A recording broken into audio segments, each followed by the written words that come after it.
का नाम आदर्श है। हमारा जीवन कैसा होना चाहिए? आदर्श जीवन होना चाहिए। और उस जीवन को आदर्श बनाने के लिए हमारे पास 3 उत्तम गुरु होते हैं। पहला गुरु माँ, दूसरा गुरु पिता और तीसरा गुरु, शाबाश शाबाश बच्चों, बहुत अच्छा, आचार्य। जिसके माता पिता उत्तम हो और आचार्य आचरणवान हो, फिर वो बताओ राम से कम रहेगा क्या? वो भगत सिंह से कम रहेगा क्या? वो चंद्रशेखर से कम रहेगा क्या? कैसा रहेगा? वो महान कृष्ण की तरह चक्र चलाने वाला गतिमान वो युवक इस भारत माता की सुरक्षा के लिए हमेशा बलिदान देने वाला होगा या नहीं होगा? होगा। आज बलिदान की आवश्यकता अभी नहीं है, लेकिन संस्कृति के संस्कारों की रक्षा की आज जरूरत है।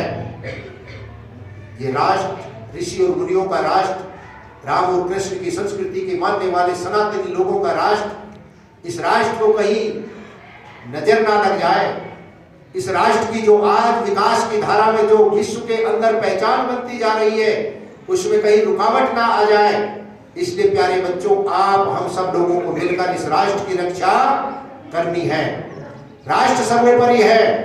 राष्ट्र है तो हमारा धर्म सुरक्षित है, धर्म सुरक्षित है तो हमारी संस्कृति सुरक्षित है, हमारे संस्कार सुरक्षित हैं, और आप नन्हे मुन्ने बच्चे जो संतान हमारी है, ये सुरक्षित है।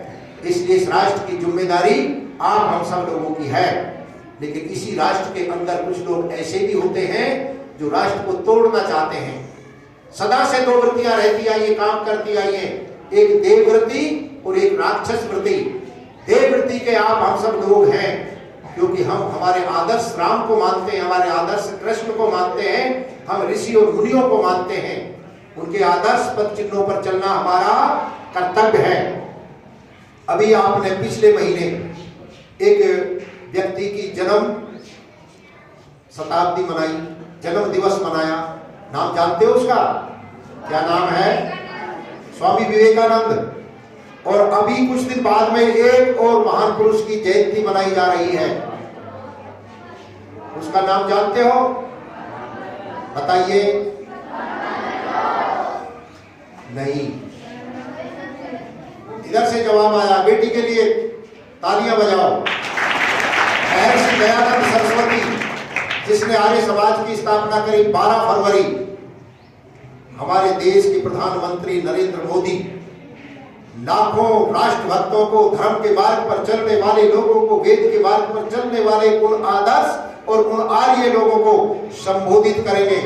और राष्ट्र के लिए पूरा 1 वर्ष 200 सभाएं कर इस राष्ट्र में वो जागृति करेंगे जो हमारी संस्कृति का स्तंभ है, और उसका मूल है वेद। वेद के अंदर महर्षि दयानंद ने क्या हमको दिया? महर्षि दयानंद ने निकाल कर दिया कि वेद सब सत्य विद्याओं का पुस्तक है। आप गणित पढ़ते हो? वेद में गणित है। आप साइंस पढ़ते हो? वेद में साइंस है। चाहे रसायन विज्ञान हो, चाहे भौतिक विज्ञान हो, और चाहे जीव विज्ञान हो, चाहे ज्योतिष विज्ञान हो, और सब कुछ जो आज भौतिक जगत में बनने की विधि है, चाहे कपड़ा बने, चाहे मोबाइल बने, चाहे माइक बने, चाहे कार बने, ये सारी की सारी जो सत्य विद्याएं हैं वो वेद के अंदर हैं। इसलिए विश्व के अंदर ये आर्यव्रत राष्ट्र, ये भारत माता के सपूत, जिन्होंने वेदों का डंका बजाकर वेदों का प्रचार प्रसार किया, और वेद रूपी सूर्य का ज्ञान विश्व के अंदर फैलता था। दुनिया के लोग यहाँ वेद विद्या में पढ़ने के लिए नालंदा, पाटलिपुत्र, तक्षशिला आदि आदि विश्वविद्यालयों के अंदर अध्ययन करने के लिए आते थे। और आज वही प्रभाव है कि अमेरिका, जो अपने आप को बहुत भौतिक जगत में संपन्न मानता था, वहाँ वैदिक विश्वविद्यालय खुल चुका है। वहाँ आयुर्वेद का ज्ञान जन जन तक पहुँचाने के लिए हमारे आयुर्वेदाचार्य और वेदाचार्यों को, योगाचार्यों को बुलाया जाता है।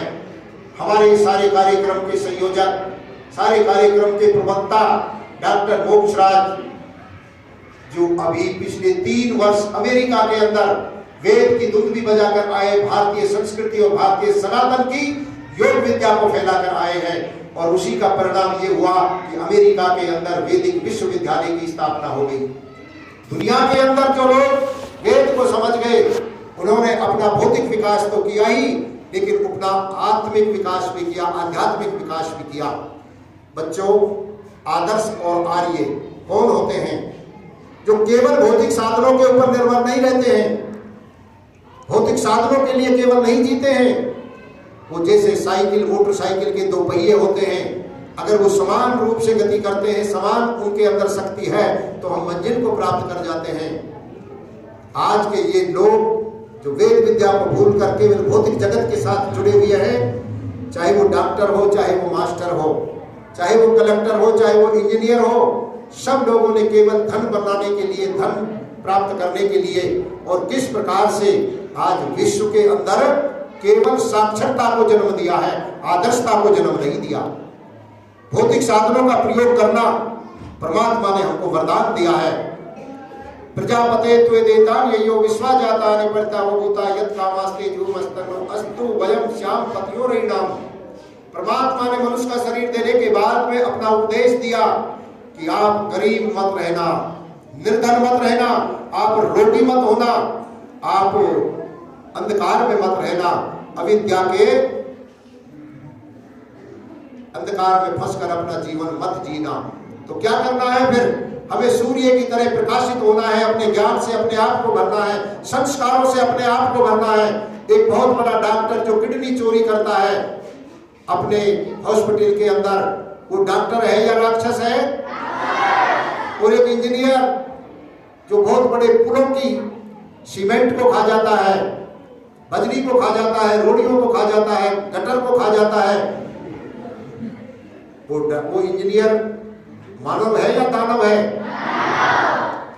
अच्छा, तो आप हम सब लोगों को क्या बनना है? ऐसे लोगों का प्रतिरोध करना है और सच्चे राम की तरह, कृष्ण की तरह, और इस राष्ट्र की रक्षा के लिए जो आज जिन लोगों ने 7,32,680 लोगों ने बलिदान दिया भारत माता को आजाद कराने के लिए, उनका बलिदान निरर्थक ना चला जाए, इसलिए हमें स्वयं राष्ट्र जागृता पुरोहित, इस राष्ट्र के उत्तम नागरिक बनकर, इस राष्ट्र के जगत पहरेदार बनकर, इस राष्ट्र के सेवक बनकर इस राष्ट्र को हमें बचाना है।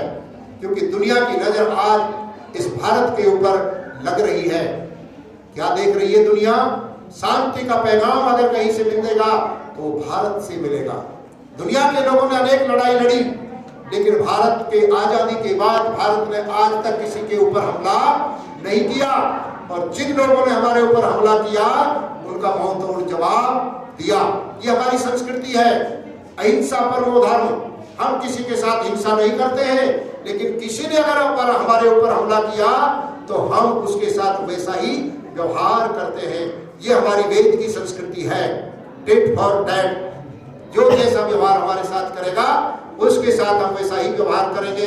हमें कायर बना दिया गया कि आपके गाल के ऊपर कोई लपड़ मारता है तो दूसरा गाल आगे कर दो, ये कायरों की निशानी है। ये चित्र देख रहे हो आप, जिसको राम को सताया, जिसने कृष्ण को सताया, उन्होंने उन लोगों का विनाश कर दिया। क्यों?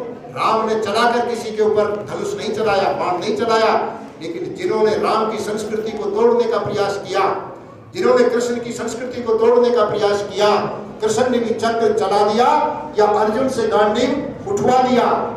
आप हम सब लोगों को शिक्षा के साथ साथ विद्या को भी जानना होगा। जो पदार्थ जैसा है उसको वैसा ही मानकर अपने जीवन में, व्यवहार में उसे काम में भी लाना होगा। तब जाकर हमारी संस्कृति की रक्षा होगी, तब जाकर हमारा ये राष्ट्र सुरक्षित होगा। आप देखते हैं